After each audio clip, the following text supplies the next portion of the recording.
Hello, everyone, and welcome to Tabor Talk. So, Joe is on Spotify now. He's done 3 episodes so far. Episode number 1 was with Duncan Trussell. Great episode. Is like 5 hours long, 5 hours and 10 minutes, something like that. Episode 2, Miley Cyrus. Really good.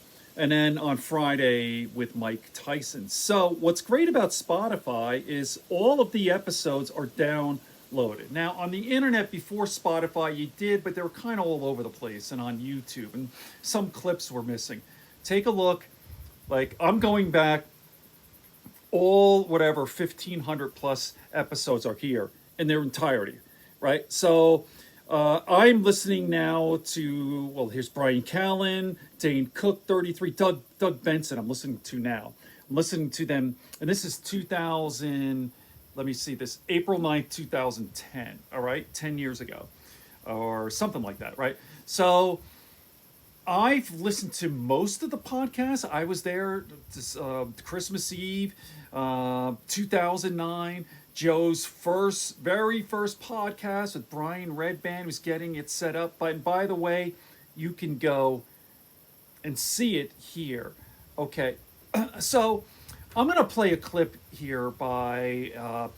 I'll put the person's channel in the comment section, but watch this and I'll talk a little bit afterwards. Here we are. I wrote it down. The name of the guy's channel is Talking Thrones. Oops, I just moved the camera here.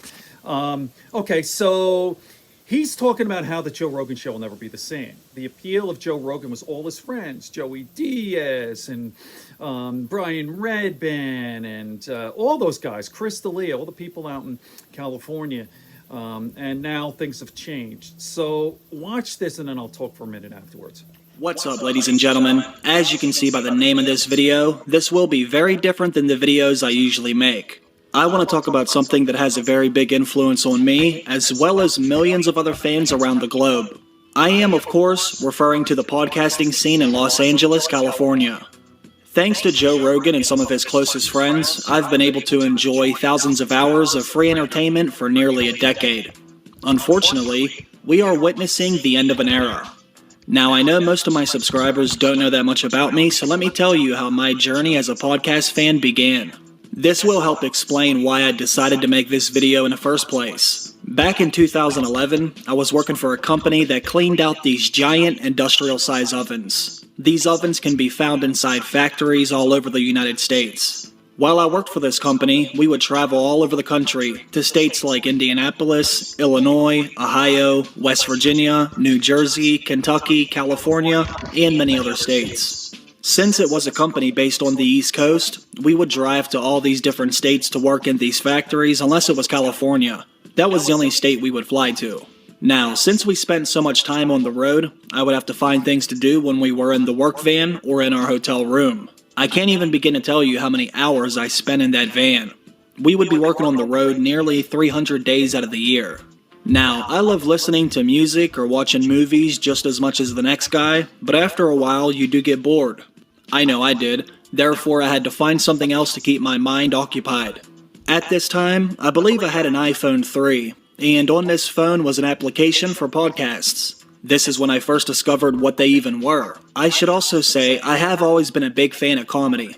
Ever since I was around the age of 13, I would watch stand-up comedians like Chris Rock, Dave Chappelle, Bill Burr, and so on and so forth. So, as soon as I found out stand-up comedians had their own podcast shows, I was instantly hooked on phonics. And this is when I found the Joe Rogan Experience. I've been a fan since Brian Redband was on the show, and they would film episodes out of the back of the ice house. Finding this show back then was exactly what I needed in my life. It almost instantly became one of my favorite things to listen to. In fact, I would say it even influenced me into making videos of my own. Even now, I would say I listen to more podcasts than I do music, which is kind of crazy to think about. There was really nothing else like it out there that you could find for free. Now, I know one of Joe Rogan's biggest influences was the Opie and Anthony show, but that was not a show that was offered for free. Neither was Howard Stern for that matter. Those shows were on Sirius XM. And even some of the other great podcasters did not have a show quite like Joe's. Mark Maron and Adam Carolla had big shows at the time, but they were still doing your interview-style shows. The Joe Rogan Experience was very different. It felt very natural, as if you were hanging out with your own friends. One of the main reasons it felt like this is because Joe would have all of his best friends on the show. He never brought them on to interview them either. They would all just talk about whatever they wanted. Whenever I would watch or listen to one of his new episodes, I felt like I was a fly on the wall. It felt like I was listening to my own friends have a conversation. This is what made the show so great for me. Now, I will admit, I don't listen to every single episode that is released, but I do see most of them. If you're a big fan like I am, then you will know Joe has a handful of friends that are on his show nearly once a month. If he does one of his fight companions, then he might have some of his friends on several times that month. It just depends on how things work out. And this is what led to me becoming a fan of some of his other friends who are stand-up comedians like Bert Kreischer, Tom Segura, Joey Diaz, Brian Callen, Theo Vaughn, and so many others. My favorite episodes are when Joe has on the OGs from back in the day, like his best friends. So, as soon as everyone started to realize how successful Joe's show was becoming, they all started shows of their own. Joey Diaz started the Church of What's Happening Now with his sidekick Lee Syatt. Then Brian Callen started The Fighter and the Kid with the former UFC fighter Brendan Schaub. Theo Vaughn also has his own show this past weekend. Because of the Joe Rogan Experience, I became a fan of all these other comedians and their own respective shows. One of the things I loved about this group of friends is how they built this community with one another. But this is all about to change. The stand-up comedy and podcasting scene in Los Angeles, California will never be the same. Now, I will say, there are a lot of things that do factor into all of these changes. Before I go any further and speculate on anything, I do want to make sure everyone keeps this in mind. I am simply an outsider looking in. Obviously, I don't know any of these guys in real life. I'm only a fan who wants to give his opinion on what's happening lately. Now, if you're watching this video, then I assume you already know Joe Rogan is moving out of Los Angeles. He has already had a new studio made in Texas, where he will be living for the foreseeable future. I was actually watching Joe's show right before I sat down to make the video, and in his most recent episode, he sat down with his friend Duncan, and according to Joe, he says he does not think giant cities like Los Angeles are sustainable. When the city is running great, then things are wonderful. Before COVID-19, the Comedy Store was sold out almost every night, the restaurants were full, and the economy was much better. Joe said, that's when Los Angeles can be a fun city to live in. But he also said when things go bad, there is no sense of community. So Joe's leaving for Texas. Since Joe was the glue that was mostly holding the community together, it has shattered now that he's leaving. This is how much influence he has on the scene in LA. Once Joe's living in Texas, he won't have the same access to all the familiar faces we are used to seeing on his show. His show also won't be on YouTube for much longer. Now that he has signed the big deal with Spotify, his show will be uploaded there starting in December. Now, he will still upload some of his clips to YouTube, but it won't be his full episodes like it has always been. Now, I'm sure Joey Diaz, Theo Vaughn, Bert Kreischer, and many of Joe's other friends will still do the show, but it won't be like it was. They won't be able to stop in at the drop of a hat like they used to. When they have a comedy show to do in Texas, I'm sure they will appear on the show, but that might only be a handful of times a year. The Joe Rogan Experience will still be a fun watch, as always, but I am afraid it will not be the same. How often do you really see Joey Diaz booking a flight to Texas just to do the podcast? He doesn't even like driving across LA to do someone else's show, let alone flying across the country. How often will Brendan Schaub and Eddie Bravo be able to join Joe for his fight companions once he's in Texas? I don't know about you, but I love when Eddie Bravo is on the show. Even when he's talking about his conspiracies, I love it. Unfortunately, I don't think Eddie will be on the show that often anymore. I did hear that Joe Rogan made Joey Diaz some kind of offer to move to Texas with him, but for whatever reason, Joey Diaz obviously declined. And it looks like Joey Diaz has already moved out of Los Angeles. Last night on Joe Rogan's show, he said he talked to Joey, who already was back in his home state of New Jersey. As of right now, Joey Diaz's show, The Church of What's Happening Now, is over. His sidekick, Lee Syatt, has left Los Angeles as well. I think he said he was moving to Milwaukee for a little while, then moving back to Boston.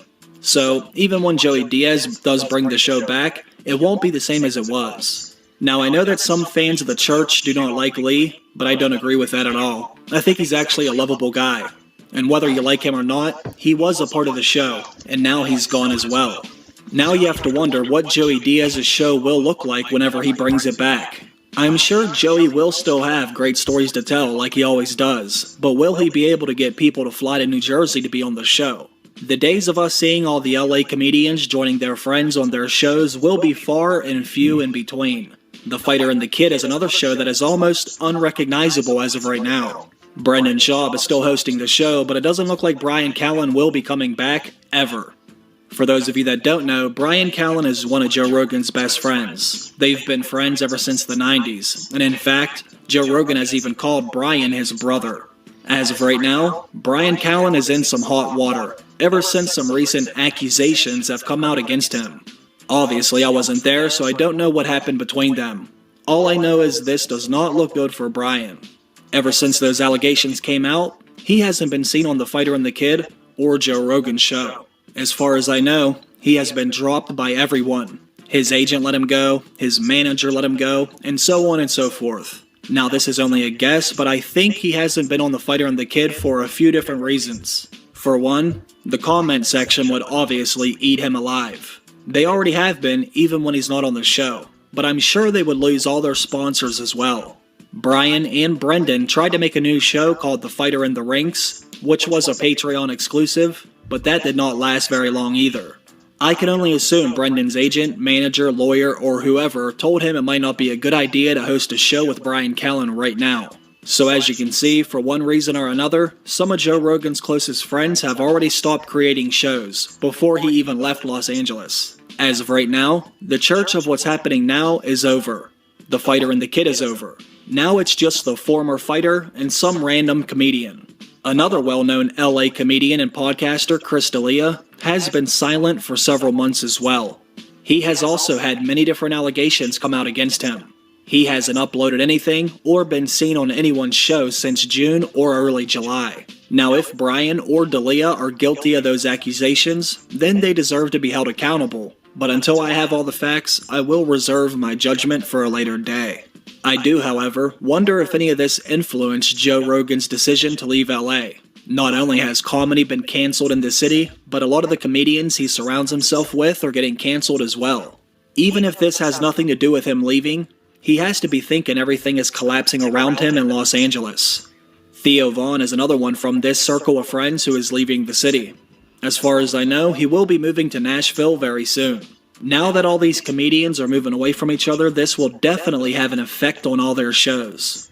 They will no longer have access to the same caliber of people they once had. The Comedy Store in Los Angeles will also suffer because of this. Before COVID, they had an insane lineup almost every single night. But now a lot of their headliners will be spread out across the United States. Like I said, I'm sure they will still be able to go on each other's shows every now and then, but it will not be the same. I may be speaking for myself here, but I am not a fan of the shows they do over Zoom or Skype or whatever it is they use. It doesn't have the same feeling it does when they're in the same room together. There is a bit of a disconnect when they aren't able to feed off each other's energy like they normally do. Now as I'm writing some of this down, Joey Diaz ended his show last night, and it was kinda sad to see that show as we know it come to an end. I will be very interested in seeing how things unfold from here on out. I hope we do get some more insight into what is actually happening behind the scenes, because although I do believe COVID is one of the main reasons they are all leaving LA, I don't think it's the only reason. Maybe they're all starting to feel like the walls are closing in around them. Who knows? Regardless of what led to this, it does appear to be the end of an era, my friends. I will be looking forward to seeing who Joe Rogan has on his show now that he will be in Texas. I guess we shall see. Good friends, good books, and a sleepy conscience. Peace, love, and understanding here on Tabor Talk.